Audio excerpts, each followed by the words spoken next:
Next. Yato yato nischarati. शनैश्शनैरुपरमेद् बुद्ध्या धृतिगृहीतया आत्मसंस्थं मनः कृत्वा न किंचिदपि चिन्तयेत्.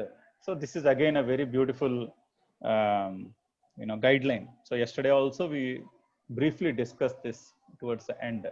Shanaihi uparamet. Okay, so that uparama of the chitta from all the sense objects happens slowly and slowly. Shanaihi.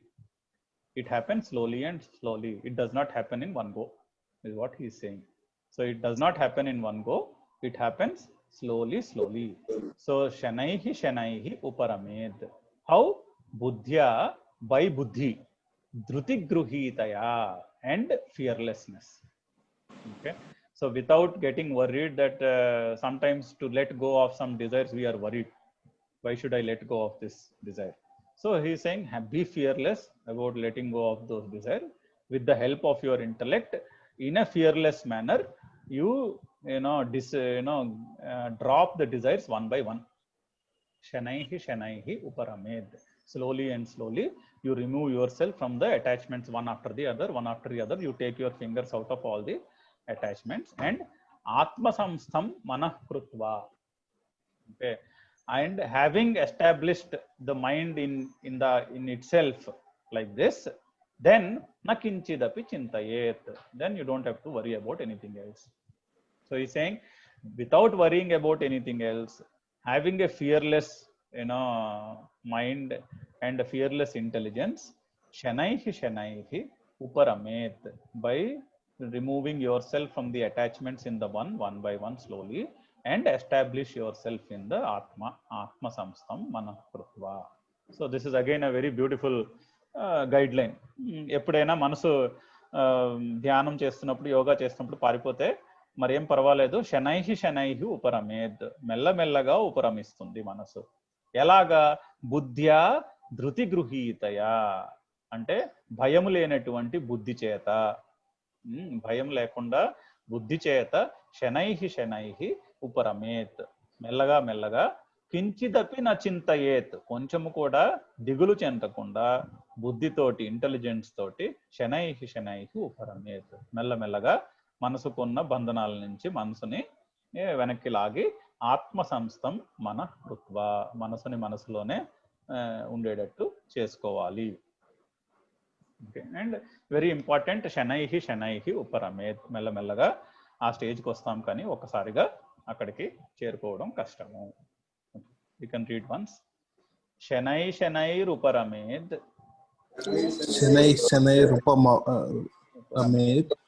బుద్ధ్యా ధృతి గృహీతయా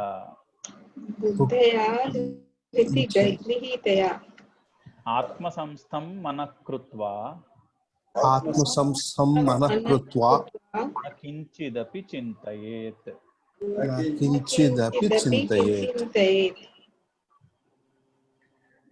యతో నిశ్చరతి మనశ్చంచలమస్థిరం తతస్తస్తో నియమ్యైతద్ ఆత్మన్యేవ వశం నయేత్. యతః whenever again, యతః నిశ్చరతి మనః చంచలం అస్థిరం. So manas is very chanchala. Manas always wants to run away and do many other things. So manas chanchalam asthiram. It is asthira by nature. That is the swabhava of the mind. The swabhava of the mind by nature, it is chanchalam asthiram. And whenever it nischarati, whenever it wavers, tatastato, at those times, at all those times, what we should do? Niyamya etad atmanyeva. Niyamyaitad atmanyeva. So bringing it back to itself. One should practice, practice vasham nayet. One should practice to keep the mind in his control. So slowly, in the previous shloka he is saying slowly it happens. And whenever it happens, he is saying at those times you bring it back. Now how do we bring it back? By understanding the tattva of each object we desire, and the pleasures we desire. We, like right in the beginning of the second chapter, he said, matra sparshastu kaunteya sitoshna sukha dukkadaha agama payino nityaha. So know that all the pleasures are agama and apayana, they come and they go. All the pleasures related to the sensory organs going and experiencing sensory objects are temporary. So whenever your mind is is wavering when doing yoga practice, we need to remind ourselves that at the end of the day all those pleasures are temporary. So it is better to come back and repose within oneself. That is what this shloka is saying. yataha nischarati manaha చంచలం అస్థిరం. మనస్సు చంచలమైనటువంటిది, అస్థిరమైనటువంటిది. అట్టి మనసు యతః నిశ్చరతి, ఎప్పుడెప్పుడైతే పారిపోతుందో యోగాభ్యాసం చేస్తుండగా, తతస్తతో ఆయా సమయములనందు నియమ్య, దాన్ని నియమించి అంటే మళ్ళీ వెనక్కి తీసుకొచ్చి, ఆత్మన్యేవ వశం నయేత్, ఆత్మయందే ఉంచి వశం చేసుకుందుకి ప్రయత్నిస్తూ ఉండాలి. అండ్ ముందు శ్లోకం చదువుకోవాలి. అది శనైహి జరుగుతుంది, ఒక్కసారిగా జరగదు. ఎప్పుడెప్పుడైతే మనసు పారిపోతుందో అప్పుడప్పుడు దాన్ని మళ్ళీ వెనక్కి తెచ్చుకుంటూ ఉండాలి. ఇదివరకు చెప్పినట్టుగా ఇంద్రియాలు వెళ్ళి విషయాలని భోగించగా వచ్చేటువంటి సుఖాలన్నీ కూడా అటువంటి సుఖాలు అనిత్యాలు, అవి వస్తూ ఉంటాయి పోతూ ఉంటాయి అనే వివేకము, దాని వలన వైరాగ్యము అలవాటు చేసుకుని ఒక్కొక్క కోరిక నుంచి మనసుని బయటికి మళ్లించాలి. ఎప్పుడెప్పుడైతే మనసు వాటి మీద ఆసక్తి చూపెట్టి బయటికి పారిపోతుందో అప్పుడప్పుడు ఇది గుర్తుపెట్టుకొని మళ్ళీ దాన్ని వెనక్కి తెచ్చుకోవాలి. So we can read it once. యతో నిశ్చరతి మనశ్చంచలమస్థిరం తతస్తతో నియమ్యైతద్ ఆత్మన్యేవ వశం నయేత్.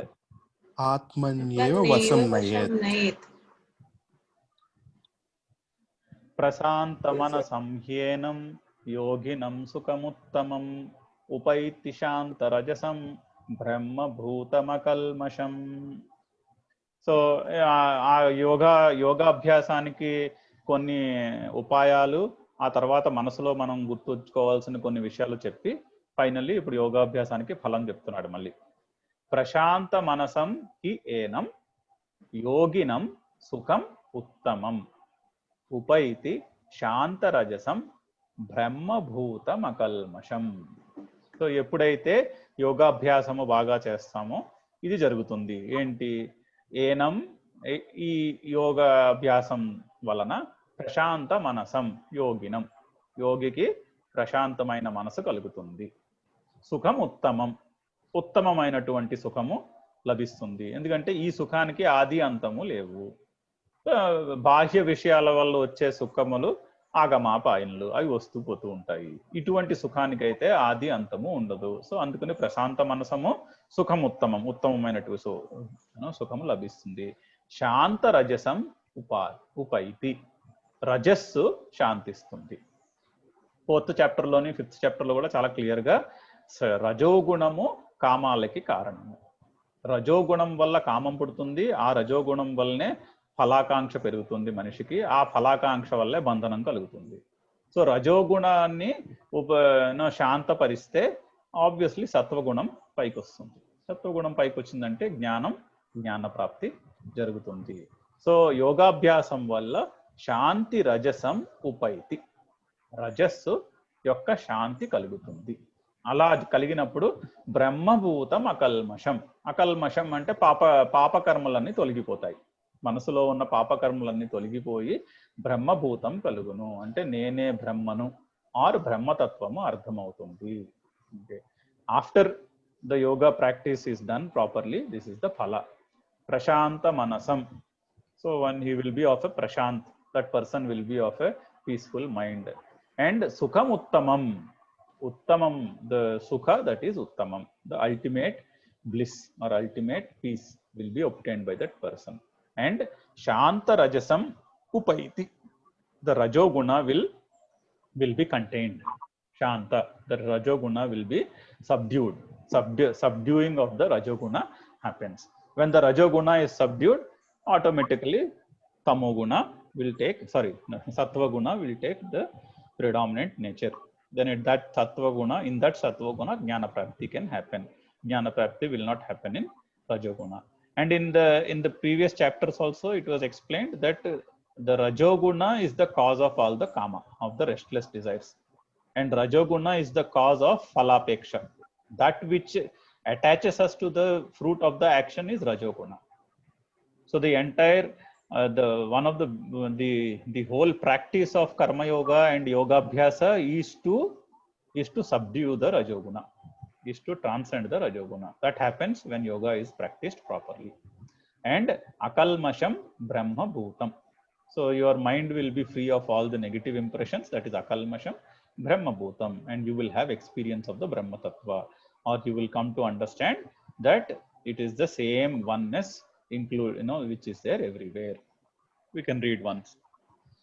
Prashantamanasam hyenam yoginam sukhamuttamam upaiti shantarajasam brahma bhutamakalmasham yunjannevam sadatmanam yogi vigatakalmashah sukhena brahma samsparsham atyantam sukhamashnute. Again, same thing is still describing the phala. Yunjannevam sada atmanam yogi vigatakalmashah. So that yogi, Yunjan, who practices yoga, evam, in this method, sada, always, at all times, one who practices sada, atmanam vigata kalmashaha, he will be free of all the negative impressions.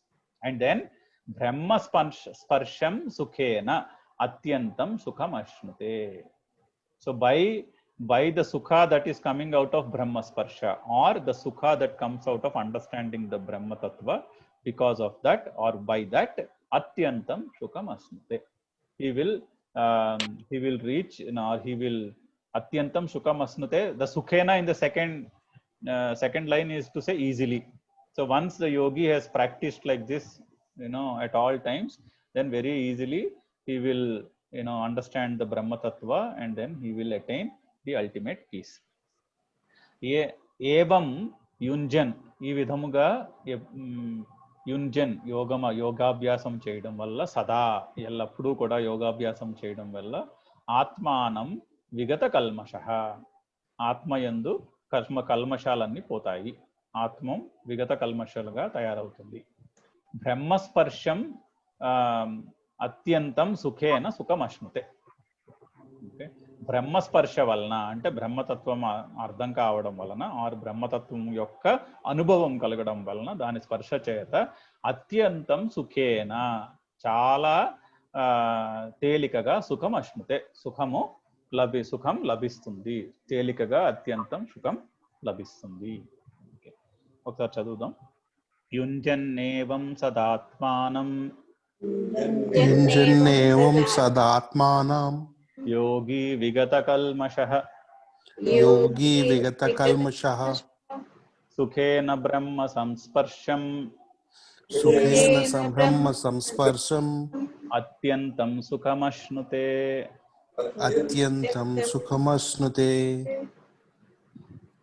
ఇప్పుడు so అటువంటి ఆ విధముగా యోగం యొక్క ఫలము లభించిన యోగికి ప్రపంచం ఎలా కనిపిస్తుందో చెప్తున్నాడు నెక్స్ట్ శ్లోకంలో. So for the one who he's attained or who he's practised yoga for a period of time and slowly detached himself from all attachments and established himself in himself, what will be the perspective of that person to the world? He is explaining. Sarvabhutastamatmanam sarvabhutani chatmani ikshate yoga yuktatma sarvatra samadarshanaha. So sarvabhutastam atmanam sarvabhutastamatmanam sarvabhutani cha atmani ikshate yoga yuktatma sarvatra సమదర్శనః. యోగయుక్తాత్మ ఎవరైతే ఈ యోగమునందు నిశ్చలముగా ఉన్నాడో అటువంటి వాడికి అటువంటి ఈక్షతే చూస్తాడు. ఏం చూస్తాడు? సర్వభూతస్థం ఆత్మానం, అన్ని భూతాలయందు తనని చూసుకుంటాడు. అంటే అన్ని భూతాలలోనూ ఉన్న ఆత్మ తనలో ఉన్న ఆత్మే అని గ్రహిస్తాడు. ఓకే, సర్వభూతాని చ ఆత్మని, అండ్ అన్ని భూతములు కూడా నాయందే ఉన్నాయని గ్రహిస్తాడు. సో అన్నిటిలోనూ అత్యంత లోతైన పదార్థము ఆత్మ, అన్ని భూతాల్లోనూ ఉన్నది. అండ్ ఆ అన్ని చోట్ల ఉన్న ఆత్మ ఒక్కటే శ్రీకృష్ణుడి ప్రకారం. అదే ఆత్మ అన్నిటిలోనూ ఉంది అని ఆ యోగికి అనుభవం కలుగుతుంది. అంతేకాదు, అన్నిటిలోనూ ఉన్న ఆత్మ ఒక్కటే కాకుండా అన్ని భూతాలు కూడా నాలోనే ఉన్నాయి, అన్ని భూతాలు కూడా ఆ ఆత్మలోనే ఉన్నాయి అని ఈక్షతే అని చూస్తాడు. అంటే అని అతనికి ఈక్షత అంటే జస్ట్ కళ్ళతో చూడడం కాదు, అతనికి జ్ఞానము ఉంటుంది. అతని his cognition will be like that. ఎక్కడ? సర్వత్ర, అన్ని చోట్ల కూడా. అండ్ దానివల్ల సమదర్శన, అన్ని చోట్ల కూడా అతను అన్నిటినీ కూడా సమంగా చూడగలుగుతాడు. ముందు శ్లోకంలో చెప్పాడు కదా, ఏంటి చదువుకున్న పండితుడికి సునక మాంసం తినేవాడిని కూడా పండితుడు ఒకలాగే చూస్తాడని. దానికి ఇది ఆ స్టేట్మెంట్ ని ఇదంతా ఎక్స్ప్లెయిన్ చేసుకొచ్చి ఈ చెప్పిన కారణాల వల్ల పండితుడు అలా చూడగలుగుతాడు సర్వత్ర సమదర్శన అని ఇక్కడికి ఆ టాపిక్ ని ఇక్కడ తీసుకొచ్చి ఇది ఫలం కింద చూపిస్తున్నాడు యోగాభ్యాసానికి. So that person who has practiced yoga and is able to still his mind and repose it within himself, like he has explained in the previous shlokas, he is saying that person yoga yuktatma, that person who is established in yoga, ikshate, he will see. What will he see? sarvabhutastam atmanam. Sarvabhutastam atmanam means he will see himself in all the beings. Sarvabhutani chatmani, and he will see all the beings within himself, which means that person will understand that it is the same one atma which is pervading, which is there in everything, and everything is in that atma only. Okay, that experience this yuktatma will have. Ikshate is seeing, and here is seeing means he is cognizing like that yoga yuktatma will cognize like sarvabhutastamatmanam sarvabhutani cha atmani. So all bhutas have the same me, and all these bhutas are in me. That is what he will see. And because of that, he is able to be samadarshanaha sarvatra.